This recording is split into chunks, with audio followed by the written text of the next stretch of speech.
line, bro. It's a good line. We have a terrific crew assembled. Teddy Atlas and Stephen A. coming up together in our next hour as we come to you live from above the Heineken River Deck at Pier 17, and here we go. We're going to get up with the NFL's version of Let's Make a Deal, and we will tell you why a new deal might be sneaky bad news for Dak Prescott. Don't miss all that coming up. Plus, a cryptic post from another quarterback might be the biggest hint yet of Tom Brady's future plans. We'll show it to you and let you make up your mind. And then I'm going to say the last thing I ever expected to about Zion Williamson. He's done the only thing I didn't think was possible. You'll hear what that is and more in this hour of Get Up, which starts here. We're one step closer to a new collective bargaining agreement in the NFL. The owners voting to approve the negotiated principles of a new CBA. The 32 reps of the NFL Players Association will have a conference call today to discuss and then potentially vote on the proposal. Here are the things in it that I think the fans will care about. First off, the owners would have the ability to expand the regular season to 17 games starting as soon as 2021. The playoffs would expand from 6 to 7 teams in each conference. That could actually start this year.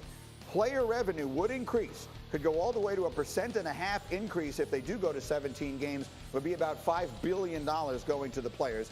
And then they're going to get concessions in the area of hours of training camp, full speed, padded practices. All of those guidelines would be strictly reduced and enforced, which is important to a lot of players. Marcus Spears has spoken eloquently about how important that is. Meanwhile, a lot of very high-profile players don't like it. J.J. Watt on Twitter yesterday, hard no on that proposed CBA. David Bakhtiari went in on it in a variety of different ways, ending his tweet here with #KnowYourWorth. He's not at all excited about the split. And then Richard Sherman retweeted a post from Darren Ravel, who had tweeted, "I've been covering sports labor for 20 years. This deal the NFL owners are putting forth might be the worst deal, with the exception of the deal the NHL players accepted in 2005 after a year off. There's no way the NFLPA says yes to this." That's what Ravel said. I want to bring Jeff Saturday into this conversation with us here because Jeff was directly involved in the negotiation of the last collective, well, the one they're still playing under, the CBA, which was done now 9 years ago. So, Jeff, I'm curious to hear, first off, when you see these high-profile players, particularly J.J. Watt, one of the biggest players and biggest stars in the sport, being as publicly opposed to the deal as he is yesterday, how does that impact everything? Well, I think it's not a surprise. For guys who have been in the room and been negotiating, you're always going to have some type of dissension between and amongst guys. The bottom line is you're not going to get everybody on the same page. But as far as it's a hard no, if I'm a rep or I'm on an executive committee, I'm reaching out to JJ last night and saying, hey, man, tell me what your issue is with the deal. Let me explain to you what's been going on the last 10 to 12 months that we've been negotiating this. Because for a lot of viewers, they feel like this thing has come in a hurry. I can assure you that is not the case. There's a lot of long hours already spent. And then finding out what he thinks is so bad in the deal. And then explaining to him why we felt like this was because this has been negotiated before the owners ever went in. So people already knew about the 17 games, already knew about the revenue share. They already knew. I mean, a lot of that information has already been placed out and talked about in team meetings. So there shouldn't have been a whole lot of surprise. So I would have reached out to those guys and just found out what the major issue for them was.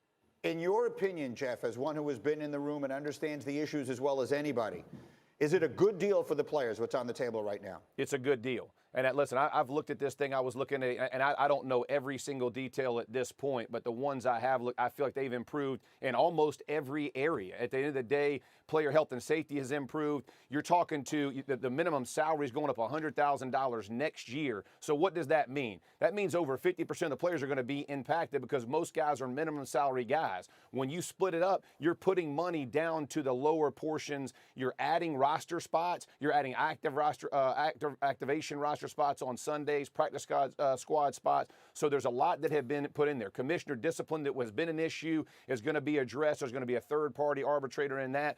So in every area where there's been complaint over the last deal, this thing has been improved. The 17 games, I just want to touch this briefly because this seems to be the catch-up. I'm not ever going to tell a guy whether he should or shouldn't play 17 games, but it should not be based on the $250,000 thing that everybody's talking about. Because in the reality, let's say they get to this thing in 2022, which I think probably the fastest time they could do it. Probably less than 70 players will be affected. So again, when you're in the room and you're sitting there and everybody's talking about, there are very few guys making $250 a week, but the ones who are 70 guys, you can't bargain 2,000 guys based on 70. And so it's a very difficult process, obviously, but just as people are looking at it, make sure they see this thing in totality. You're bargaining for the guys who won't see 3 years of this deal, not just guys seeing 10. It is a long and diverse group, and it's a difficult job, but I think the reps will take care of it today. Jeff, let me ask you this, man, because I think it's fascinating what you just said. When you think about being in those rooms, those negotiations as a part of being a rep like you were, how much of the guys that aren't making the crazy amount of money is taken into consideration when you guys are negotiating that? Because from my experience, most of the time, player reps are also guys that are in some of those higher tax brackets in the NFL.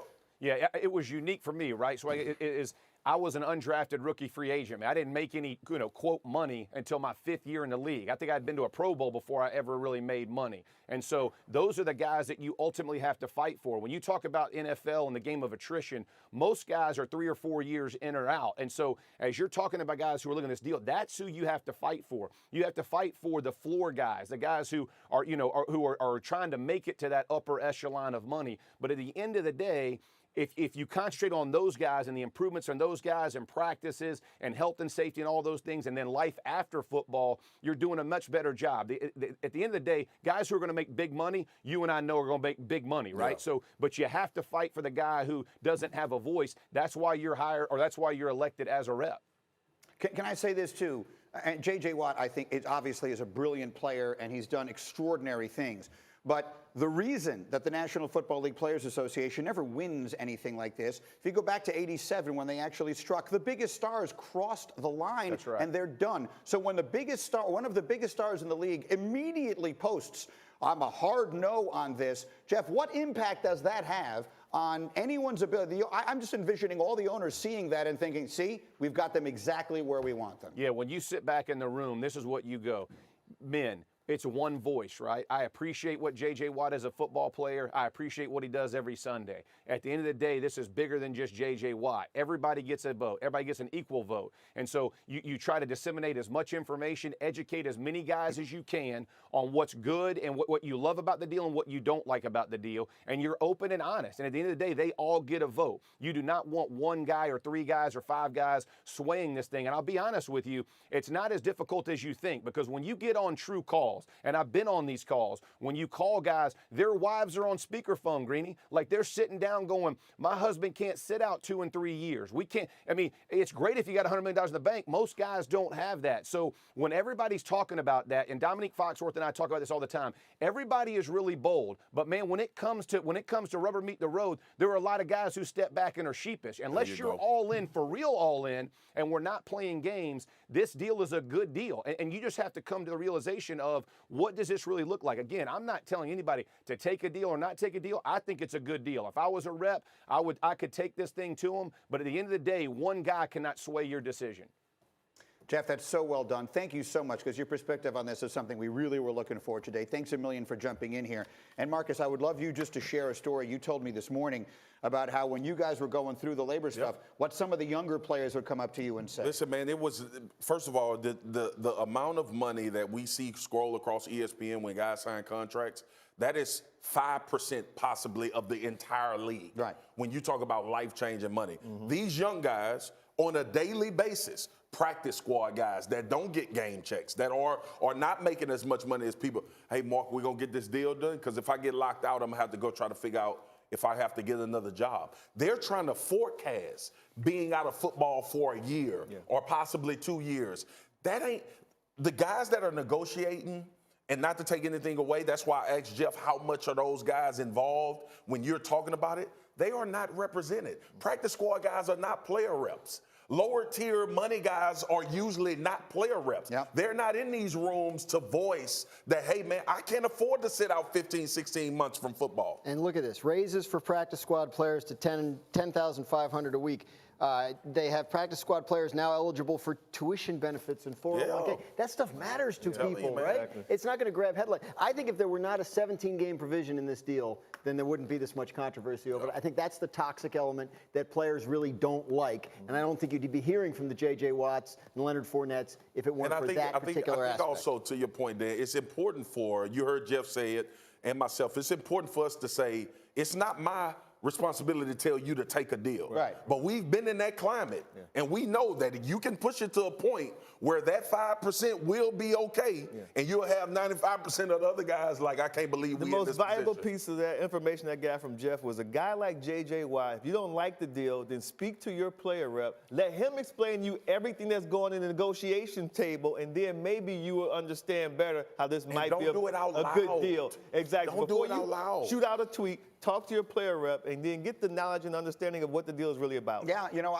that was a longer conversation than we meant to have, but I think it's worth hearing. So I think if you're a football fan, you need to sort of hear exactly what's going on as we work our way towards what sounds like a real possibility that they'll have a new deal in place as soon as a week or so from now. And, Possibly. you know, if nothing else, if you're a football fan, it's good news, labor peace for the foreseeable future. Meanwhile, we have a lot still to come in this hour. A Big Papi goes scorched earth on the whistleblower in the Astros scandal, but I'm going to ask all of the guys on my desk, was he right in what he said? And then, has the most hyped college player ever actually been better than advertised in the NBA? I'm going to offer an apology to Zion. Coming up, Get Up, ESPN.